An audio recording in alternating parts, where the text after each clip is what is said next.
বা একটা জাতি বা একটা গোষ্ঠী অসভ্যতার কোন পর্যায়ে বা কোন লেভেলে পৌঁছিলে একটা গরু হচ্ছে, আমরা গরু পালন করি তার দুধ খাওয়ার জন্য বা তার মাংস ভক্ষণ করার জন্য। আল্লাহ তাআলার পক্ষ থেকেই যেগুলো হালাল করে দেওয়া হয়েছে সেগুলো আমরা পালন করি, সেগুলো মাংস দুধ বা এগুলা খাওয়ার জন্য।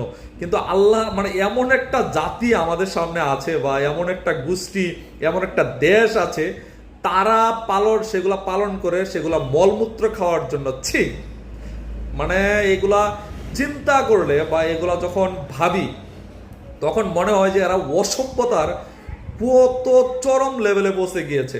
আর সেই জাতিটাই গতকালকে দেখলাম সোশ্যাল মিডিয়াতে একটা তথ্য ভাইরাল হয়েছে যে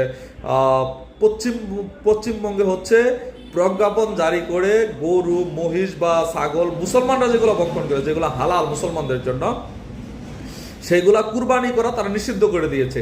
আরে ভাই, তারা আবার আরেকটা ভিডিওতে দেখলাম যে এক হিন্দু মহিলা তারা একটু ট্রল করতেছে যে ভাই তোরা এগুলো পালন করস, দুধ খাস, এগুলো বৃদ্ধ হইলে কি করবি বা এটা সেটা, তোরা আসলে এগুলা পালন কর, এইগুলার মলমূত্র খা, এইগুলাই হচ্ছে তোদের জন্য উত্তম।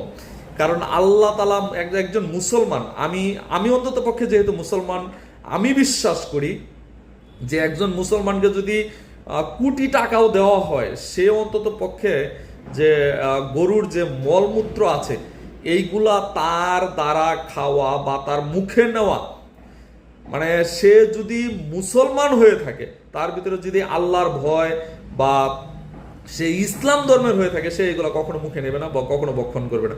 আর ওরা হচ্ছে এটা হর হামেশা খাচ্ছে, হর হামেশা গায়ে মাখছে, মানে অসভ্যতার কত মানে উচ্চ লেভেলে এরা পৌঁছে গিয়েছে। আর এরা হচ্ছে আমাদের মুসলমানদের জন্য আল্লাহ তাআলার পক্ষ থেকে যেটা হালাল, যেটা হচ্ছে খাওয়া হালাল করে দিয়েছে, সেটা তারা হচ্ছে তারা কুরবানি করা নিষিদ্ধ করে দিয়েছে।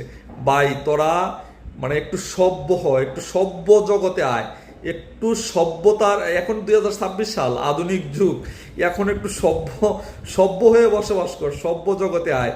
এই মানে গরুর মলমূত্র এগুলা গায়ে মাখা, এগুলা খাওয়া কোনো সভ্য জাতি গোষ্ঠী, সভ্য মানুষের পক্ষে এগুলা সম্ভব না, যেগুলা তোরা করিস।